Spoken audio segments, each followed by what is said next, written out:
On this episode of Locked On Angels, the Angels win their second series in a row against the AL West, and you'll never guess who led the charge yesterday. We're going to tell you. It's time to get locked on with Mike and John, and this is Locked On Angels.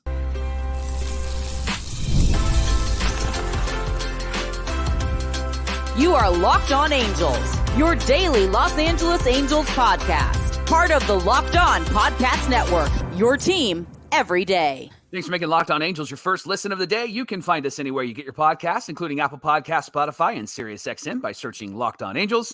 And if you'd like to give back to the Super Halo Bros for all the Super Halo content, here's some things that you can do. Leave us a rate and a review on Apple Podcasts. If you're watching on YouTube, hit that thumbs up button. And if you're not subscribed already, please subscribe and become a Locked On Everydayer. And whether you're watching or listening, come over to YouTube, leave a comment. It's one of the best ways to get in touch with John and I and be a part of the conversation. And today's show is brought to you by our friends at Game Time. You can download the Game Time app right now, create an account, and use our promo code LOCKEDONMLB for $20 off your first purchase. Thank you for being here for this episode of Locked On Angels, where it's your team every day. You've got the Frisch Brothers here with you, a.k.a. the Super Halo Bros. My name is John, and that's my brother Mike. And my name is Mike, and that's my brother John. Mike, we're here 5 days a week talking Angels baseball, Monday through Friday. We love this team, even though they might not love us back in the same way sometimes. But hey, got a big win yesterday, and it was an early win, so the rest of the day, I was happy. It was a good day. It was a good day. Yeah. Can you imagine if they lost after that man. performance from Tyler Anderson? We'll talk about in just a minute.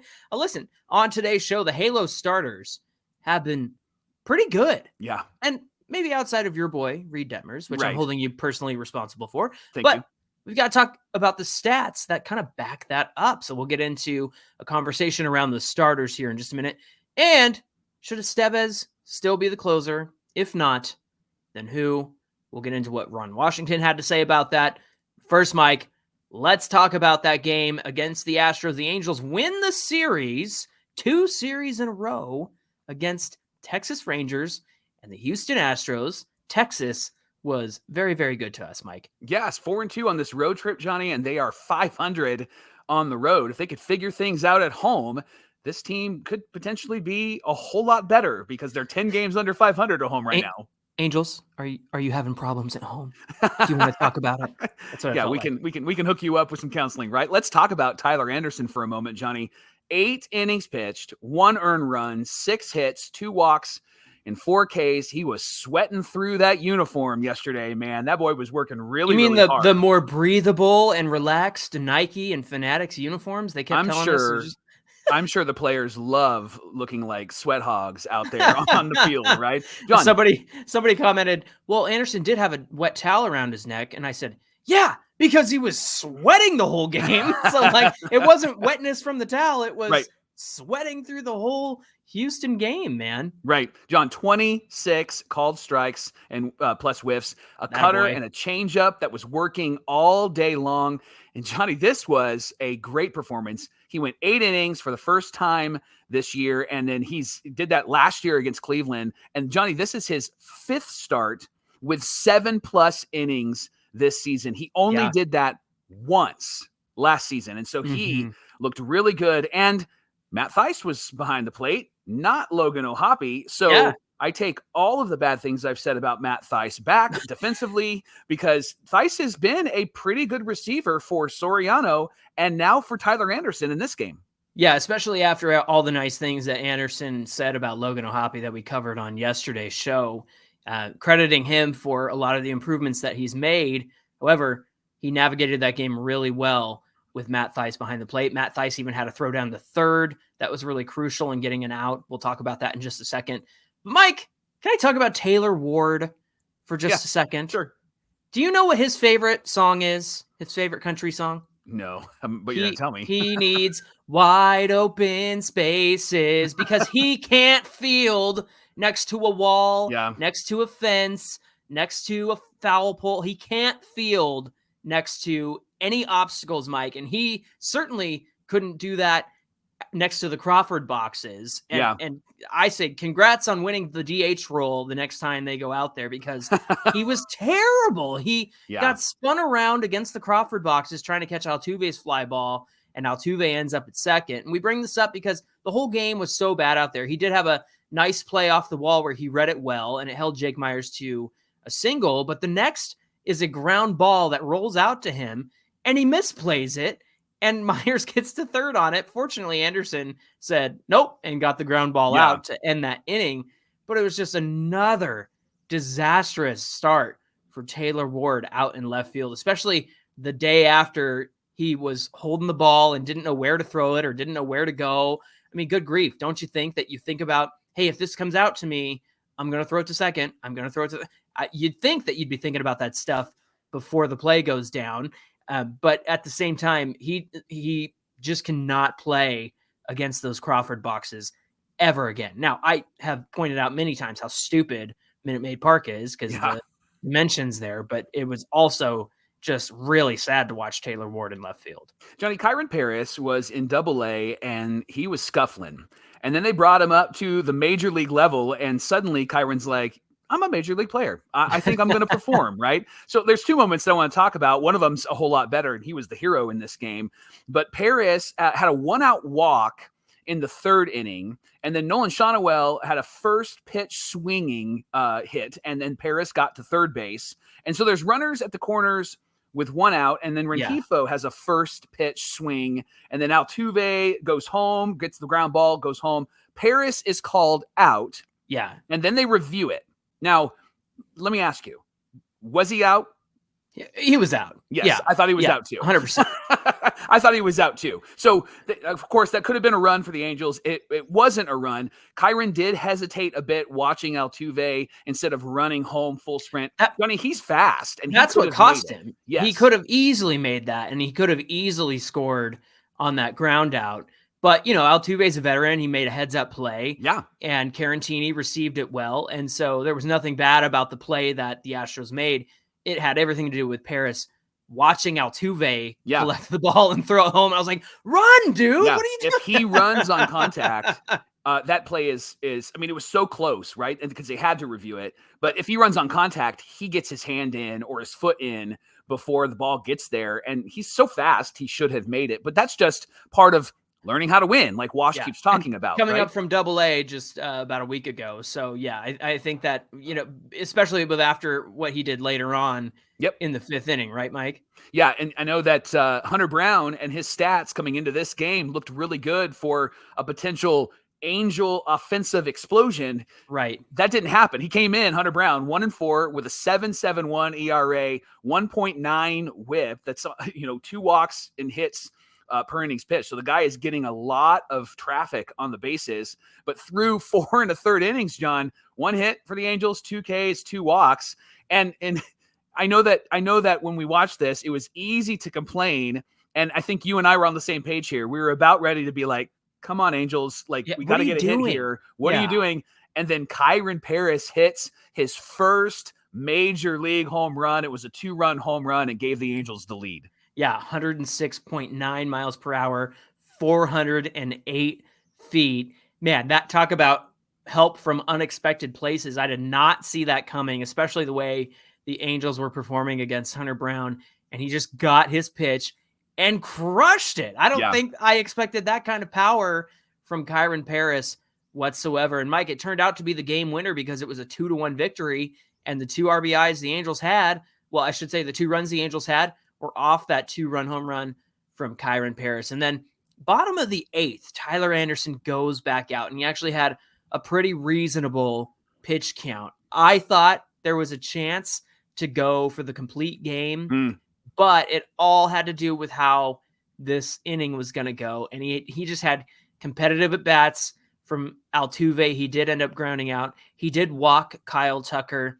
He did get Yordan Alvarez to ground out. That was huge. And then there was a line out from Alex Bregman. This was significant, and it was a significant way to end the game because the top 4, those 4 guys in the Astros lineup, Mike, 1 for 15 on the day versus Tyler Anderson. In this one. Wow. So then bottom of the 9th comes, the big question was, is it going to be Carlos Estevez? Now, he had pitched 2 games prior to that, did 2 innings in 2 games before that, and then did an inning, of course, the night before and blew the game. So it was a coin flip. And I know that you tweeted from, I think, Locked On Angels, you said, Adam Simber? Is he coming in for the save? It would have made sense. Seemed to make sense. Maybe Hunter Strickland, but I think Matt Moore was fresh. Right. He pitched before, Moore pitched before. So we were all surprised when we saw Luis Garcia come in and try to get the save. So because Ron Washington hates us and he's trying to kill us. And so he's warming up Luis Garcia as they go to commercial break. And I was like, you got to be kidding me now. Yeah. And we were hoping that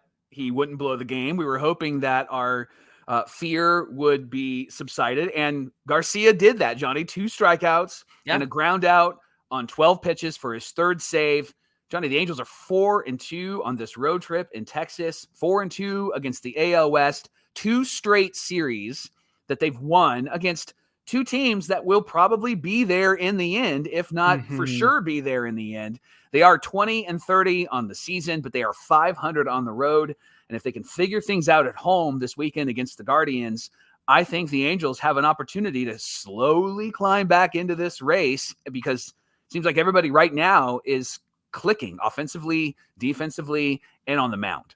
Yeah, I was encouraged just by hearing the fact that the Astros were at one point 12 games under 500. I might have that wrong, but I think it was about 12 games under 500. And now they are, they're 6 back now. They were 5 before we beat them on Wednesday. So I was encouraged just by like, 10 games under 500. Let's make 500 the goal to start and see where we end up after that. I think they can climb back into it. I am worried about this Guardians series. Right. We know They're how good. much they really beat up on us, but there was a note about Zack Neto, Mike. He left the game after throwing over to first. There was a routine play that he threw the ball on, and it was a really high throw. And, Nolan Shawnuel, I guess is Shawnuel 6'4"? Is that what I heard? Or 6'3"? He's like really tall. I didn't realize that. I didn't realize that either. But he leapt up and got the out, which was great. But immediately after that, Neto was visited by the trainers, and he didn't fight it. Usually he's like, get out of here. I'm fine. Yeah. And he was taken out of the game really quickly. We found out later that it was elbow soreness. Hey, props to Kyren Paris for taking over at short. Right. And Luis Guillorme making what I think was a game-saving play for Tyler Anderson in that 8th inning, if I recall correctly. He played second base. Now, Jeff Fletcher did report, I should say that we found out it was elbow soreness from that throw. Jeff Fletcher reported that Zack Neto said he had some concern about his elbow because he's had issues with it before, but the training staff told him they didn't think it was too serious. He will get some tests when they get back to Southern California. I'm assuming they're already back now. Mike, do we trust this training staff, or is Neto headed for a 60-day IL trip? What do you say? We have every reason, because of history, to really be skeptical about this training staff. I know it's been transitioned and there's new people there, but I just, with elbow stuff, you have to be very, very careful. So I would anticipate, obviously, a day off today. I would anticipate that he's not in the game on Friday, just so that they can give him a couple of days off. He said it was feeling better. Erica Weston tweeted that, said it was feeling better after the game. It wasn't as sore. So hopefully there's not a tear. Hopefully it's not like a Tommy John thing. That would be terrible, terrible. And it would be, of course, a very Angel thing to have happen if Neto is out for any amount of time. Especially with the young guys just having so much fun and doing really well out there. What's Eric Ibar doing these days? Can we give him a call? Can we get him play a little shortstop? I'm sure he can still do it, right? He can still move around out there. Hey, thanks for making Locked On Angels your first listen every single day. The Angels are playing the Guardians, 6:38 Pacific time on Friday night. It's going to be Patrick Sandoval on the mound. You can catch every pitch of the Angels hometown broadcast with SiriusXM on the XM app. Just search Angels. And coming up on Locked On Angels, how about the starting staff? They've been really good lately, and we've got the stats to back it up, and we'll share those with you coming right up. Johnny, so Saturday, my middle child is going to an event, and we are the drivers for the event, and it's going to be in Anaheim. And so since we were in Anaheim, we're like, well, we're going to have to sit around and we're going to have to wait and let him do his thing. And so my wife and I talked and said, we should go to a game. So we're going to go to a game on Saturday against the Guardians. So I'm excited about that. Going to take our youngest and wait for our son to You're going to get your cowboy hat, or are you going to stay for is it cowboy hat? I got a large head. I can't put a cowboy hat on this head. But I did get my tickets with Game Time, and I loved it. It was so easy, so simple. And you know what I did? I used our promo code, Locked On MLB, because they give you $20 off your first purchase. And it was the first time that I had used it. See, we've used it before, but we logged in with my wife's account. And so I used it with my account. And so Game Time gave us a discount. And what's great about Game Time is they're just obsessed with getting you the best ticketing prices. And it doesn't have to be just for baseball or sports. It can be for concerts and comedy and so much more. And what I love about Game Time is that with every purchase, you receive the Game Time ticket coverage. Your purchase is covered with the most flexible customer service policy in the ticketing industry. So you can take the guesswork out of buying tickets with our friends, our everydayers, Game Time. So download the app right now if you haven't. Use our promo code LOCKEDONMLB for $20 off your first purchase. That's LOCKEDONMLB for $20 off your first purchase. They want to get you to where you need to go, and they're going to find you the best tickets, the best pricing. So just download Game Time do it right now. Hit pause and download Game Time, and then hit on pause and continue to listen to Locked On Angels. Last minute tickets, lowest prices, guaranteed. And Locked On Angels is also brought to you by our friends at FanDuel. Right now, Johnny, it's winner take all in the NBA, in the NHL, watching all of these teams play against each other. John Carpino's favorite team is in the playoffs right now in the NHL. And FanDuel is giving you a shot to bring home a big win of your own. Right now, new customers get $150 in bonus bets with any winning $5 bet. That's $150 to bet on the spreads, the money lines, player props, and so much more. So you begin with a $5 bet, and when you win, they give you an extra $150 just because they're everydayers and they love our everydayers. So visit FanDuel.com/lockedon. Make sure you go to that website, FanDuel.com/lockedon, so that they know that you came from Locked On Angels, and you can make every playoff moment count. FanDuel is America's #1 sportsbook. This is the Locked On Podcast Network, where it's your team every day. And everydayers, if you haven't done so already, check out Locked On Sports Today. It's a free 24/7 sports streaming channel program for you to bring you the biggest stories across the sports world. Obviously, playoffs are heating up in the NBA and the NHL. You want to keep up with all the top stories there. Locked On Sports Today brings you all the can't miss analysis, news, and opinions that you're looking for. It's streaming 24/7 on YouTube and the free Amazon Fire TV channels app. It's part of the Locked On Podcast Network, where it's your team every day. And speaking of your team every day, the Angels are playing the Guardians 6:38 Pacific time on Friday night. You can catch every pitch of the Angels' hometown broadcast on SiriusXM with the SXM app. Just search Angels. Johnny, how about these Halo starters? And how about them, Michael? I can't believe I just said that out loud. How about these Halo starters, right? Well, it depends on where you're going with it. How about these Halo starters? You could have said it that way. The inflection and the tone. How about these Halo starters? They are always under the microscope. They're always being questioned. Like, are they going to be able to hold it together? Are they going to be able to handle it? And to start the season, there's been a lot of like up and down. Sandoval and Canning, right? Reed Detmers was really good and then not really good. So here's what I did. I got the last 7 non-Reed Detmer starts. So that okay, Mr. Responsible for Reed-sponsible. However, I want you to see how well the other 4 starters have been doing in just the last 7 starts. Okay, so that's fair. Yesterday, I accept the terms of this exchange. All right, good. So yesterday, of course, against the Astros, Tyler Anderson, 8 innings, 6 hits, 1 earned, 2 walks, 4 Ks. Magnificent start. Still can't believe that this is his 5th start into the 7th inning this year, and he only had 1 last year. Like that's awesome. So Tuesday, Griffin Canning pitched really well. 5 innings, 5 hits, 2 earned, 3 walks, 2 Ks. Should have won that game. The Angels gave it away at the very end. Yeah, we didn't talk about the fact that the 2 games that they lost on this road trip were those extra inning games. Yeah. And certainly didn't have anything to do with the starters messing up, other than, even when Reed Detmers did mess up on Monday, the young guys picked him up and hit 4 home runs. Right. So there you go. Very winnable games, those 2 games that they lost in extra innings. So it could have easily been a 6-0 sweep of both series, but 4-2, we'll take it. So here's Sunday against the Rangers. Soriano pitched 7 2/3, 5 hits, 1 earned, 2 walks, 5 Ks. And at that point, that was the longest outing from any Angels starter this year, Mike. The 7 2/3 from Soriano, the guy who, is on a pitch limit and is just now becoming a starter. had the longest outing of the year for the Angels up until Tyler Anderson yesterday. Yeah. Saturday's game against the Rangers, Patrick Sandoval, 6 innings, gave up 1 earned run, struck out 5, had 3 walks, 3 hits. Friday against the Rangers, Tyler Anderson's previous start, 7 innings, 2 hits, 1 earned, 2 walks, 4 Ks. Yeah. Then Wednesday against the Cardinals, Griffin Canning went 6 innings. And then Monday against the Cardinals, Jose Soriano went 5 2/3, didn't give up any runs, gave up 2 hits, 3 walks, and 6 Ks. Now, the Angels didn't win all of those games, obviously. Right.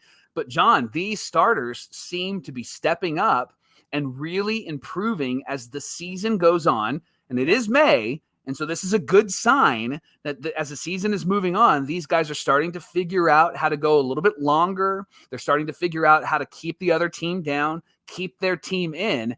And I can't recall doing Locked On Angels now for 3 seasons, and then we did Super Halo Bros for a full season. So 4 years of doing podcasts.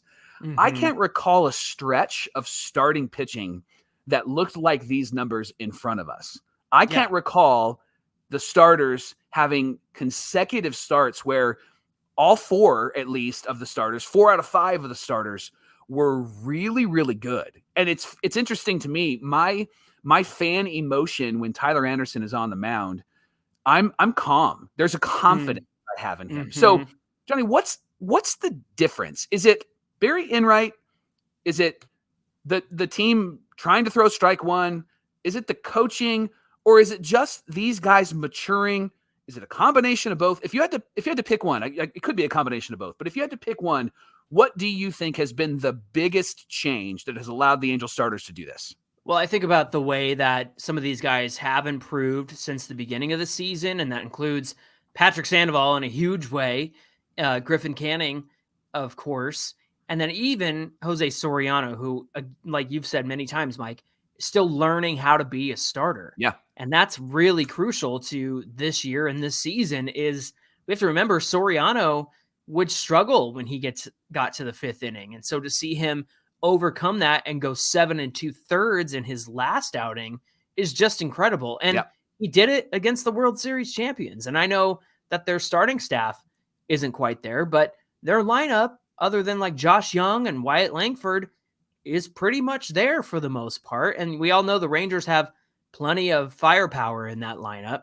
So to see Jose Soriano do that, I think is just really great. So what I'm getting at is the improvements that I've seen made from the way things started to the way things are now. I want to give credit to, I think, mostly Barry Enright for identifying things that need to be worked on.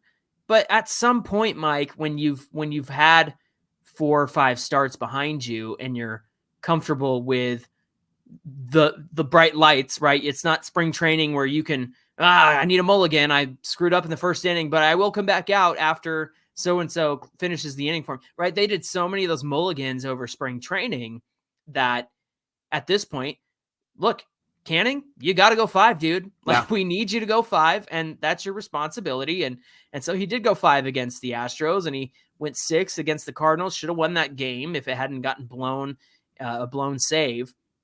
And so I guess what I'm getting at is the improvements that I've seen them make just have to do with the fact that you're 4 or 5 starts into the season now. And so I think things are lining up right with where they should be. Now I look at Tyler Anderson. I feel like he's been good the whole season, Mike. Mm-hmm. It's just been incredible to see what he's doing. And even in games that he's lost, it's not like one of those terrible Tyler Anderson starts from last year where it's like 6 walks and, right. You know what I mean?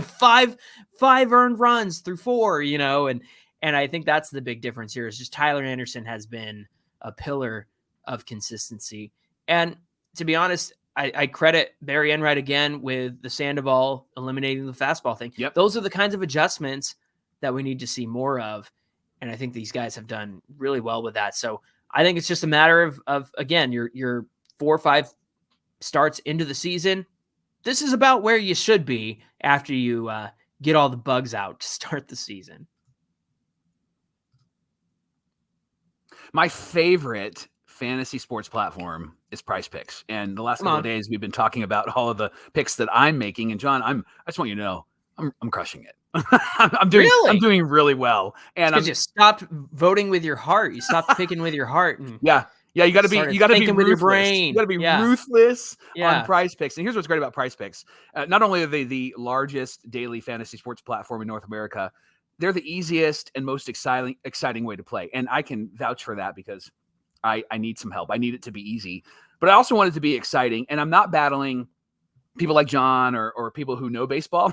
It's just me against the numbers, which is great. And there have been times where I'm like, hey, Johnny, what do you think about this? And then John will text me and go, you need to pick this. And here's how it works. If you haven't played Prize Picks yet, you pick between 2 and 6 players and decide if that player is going to produce more than or less than the projected stat. And then if you get it right, you can watch the winnings roll in. So add all your favorite players, or maybe do what I've done. Don't add your favorite players. Think with your head, not with your heart. and you're going to win, whether it's strikeouts or RBIs, first inning runs. It's really easy to make picks on Prize Picks. And they offer weekly promotions right now and special offers so that you can win big. And then when you do win big, they have Apple Pay for quick and easy deposits right into your account. So download the app right now, enter our promo code LOCKEDONMLB. You're going to get a first deposit match of up to $100. Again, that's promo code LOCKEDONMLB, all one word, all lowercase. Get a first deposit match of up to $100. So you can spend a little of your money and then spend all of Prize Picks money and win. It'll be fantastic. So join Prize Picks today. Pick more, pick less. Johnny, it's that easy. Mike, I tried to say this on the show the other day and I botched it, but there was a commenter who shared another comment that he saw that said, Carlos Estevez is fooling nobody but Ron Washington. Yep. Because he's not fooling any hitters, right? But he certainly has Ron Washington's vote of confidence. Well, why is that? Washington was pretty clear the other day in his assessment of Carlos Estevez and his current role as the closer on the team. He said, he's our closer. We just haven't gotten to the point where we're thinking about changing our closer. He's our closer. And when the game predicts that he has to be in there, we're going to give it to him. And when asked why he remains so confident in Carlos Estevez, Washington said, because I'm around him every day. I know how much he cares. I know how hard he works.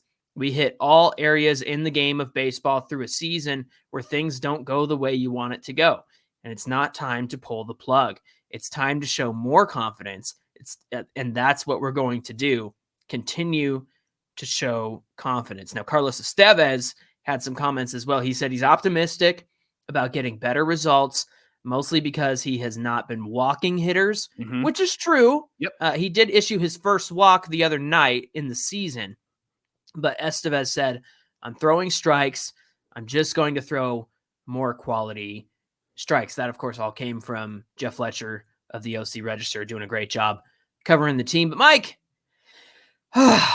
sometimes, like I said, Ron Washington hates us and is trying to kill us, and he brings in like Luis Garcia. And look, Estevez couldn't have come in yesterday, obviously. Right. But then you go to Luis Garcia as the next best thing, and I said I would be happy to be wrong, and I was 100% wrong about Luis Garcia yesterday. Right. Now, not the other days. Yeah. But he had Zimber. He had more, but he went to Luis Garcia, and he seems to be really relying on Carlos Estevez. So do you agree with this approach that Ron Washington is saying we just need to have confidence in our closer, or is it time to change the approach? What do you say? Johnny, what Wash has shown us since the beginning of the year, and he said this in spring training specifically about the lineup, is that he's going to stick with the guys that should be in there. He's going to be consistent with his lineup. He's going to be consistent with these players. And for the most part, we've seen that. Now, that has hurt him early on when they were struggling. So he did make some moves, adjusted the lineup a bit. But you do see the same guys being run out there pretty often. And I think that is really good for the players, especially being young. I think they need their manager to say, hey, I believe in you. If it was up to the fans, not all fans, but some fans, Shawnuel would have been sent down and Zack Neto would have been sent down, right? Sure. But those two guys have been a key part in this team winning these last two series and coming through when they needed them to come through. Shawnuel making that jumping catch. He's improving at first base. And so I think what Wash brings to this team is a consistency, a same message. They're not having to wonder. Remember, Brandon Marsh said that when he was here, and it was in a time where he was like, I'm not really proving myself, and so I wasn't sure if I was in the lineup or not, and then being taken out of the lineup because he didn't play well. That was an interesting perspective. It doesn't sound like the Angels have that right now. Now, do I agree with that? For the most part, I think Estevez, I think that he needs to be moved out of that role. I was just going to ask you, because you said, this is great for the young guys. He's not a young guy. Right. And he's on an expiring contract. So yes. I don't think the same rules apply here, Mike. And that's what, here's why. Because he had a terrible second half, and this first half, he's not really fooling anybody. I think that this is the Josh Hamilton of 2024. Here's what I mean. Josh Hamilton, when he signed with the Angels, his last half of his season with the Rangers was awful. Then the Angels signed him to that big contract, and he wasn't great. And I think that was an indication of where he was headed. And I think Estevez is headed in a direction where he's not fooling anybody. Sure, off the field stuff, you're working on it. I get it. He's going to keep going, keep being consistent, try to hit his spots. I get it. All of the right things to say. However, it just seems like the batters are jumping out of their shoes when he's throwing that fastball. They know exactly what's coming, and they know where it's going to be located, and they're crushing it. And so I think it's time for him to be moved out of that role and give somebody else a shot, not because we're going to the playoffs, but I think that we need somebody in there that can get some experience and perhaps even take the risk and bring up somebody that maybe perhaps could be a future closer for the Halos. Yeah, that's a good possibility. Is there anybody you'd consider in this bullpen as a possibility? I mean, Hunter Strickland has certainly been somebody that I've been a fan of, and I'm glad that they picked him up, and he started out in the minors. And there was a moment early on where I said, hey, get that guy up here. Yeah. We need him in the bullpen. And he's got a 2.25 ERA, Mike, and has closed in the past. Yep. Luis Garcia is somebody who obviously Ron Washington feels comfortable with going to. And I have to believe that Ron Washington, to not to say to his credit, I have to believe that going to the Luis Garcia in the 9th, 2-1 yesterday against the Astros has everything to do with his velo, and also saying, hey dude, maybe not throw your sinker today. Yeah. Like maybe, or your splitter. I'm sorry. The splitter that's been up in this, like maybe not throw that today and just get guys out. And he did. So I think that was fantastic for him. Is there anybody you'd go to in this bullpen at the moment? I think what you said was perfect. I think I would go with a closer by committee, because this bullpen has been very inconsistent. The veterans have been very inconsistent. And so I think that you go with the hot hand. And right now I would go with a Hunter Strickland or an Adam Simber, or maybe even a Matt Moore. I would go with a hot hand, because Estevez has just devastated this team in the games that he has lost. And I think that you need somebody coming in that 9th inning that the team is like, we worked really hard. We're sweating through our jerseys, and we need to win this game. We know that they're going to close the game for us. And again, if you're sweating through your jersey and then somebody's coming in to ruin it for you, there was a great moment where Tyler Anderson was like, basically said like, man, I really wanted to get that 9th inning. And he knew that he wasn't able to do it because of the walk that he issued, just too many pitches expended. But it was kind of encouraging to see somebody with that grit like Tyler Anderson wanting that 9th inning. But I also wonder, maybe he didn't want to turn over the 9th inning to anybody in that bullpen, Mike. Yeah. Hey, thanks for making Locked On Angels your first listen of the day. Remember, the Angels play the Guardians on Friday at 6:38 Pacific time, and you can catch every pitch of the Angels' hometown broadcast with SiriusXM on the SXM app. Just search Angels. Hey, give us a follow on Twitter at Locked On Angels and at Super Halo Bros on Twitter and Instagram. You're going to want to do that for tomorrow's show because, Mike, what do we have on deck? It's Fan Mail Friday, so we get to hear from you, and perhaps you're in a good mood because the Angels are 4-2 against the West, and there's a lot of good things happening, and so we'd love to hear from you. What would you do about the closer situation? Who would you bring in? Would you do closer by committee? Would you pick one guy, or would you bring up some of those young guys we've mentioned, Eric Torres, Mason Urla, those types of guys? So tell us what you would do and other things tomorrow on Locked On Angels. All right. Looking forward to hearing from you. Again, reach out to us on social media, getting our voicemail, which is in the episode description below. Until then, my name is John, and that's my brother Mike. And my name is Mike, and that's my brother John. Thanks for being here with us, everybody, and we'll see you back here on Friday. Hey, Ron Washington wasn't lying when he said they were going to run the West down. He was just talking about the West, though. That's the thing. Yes.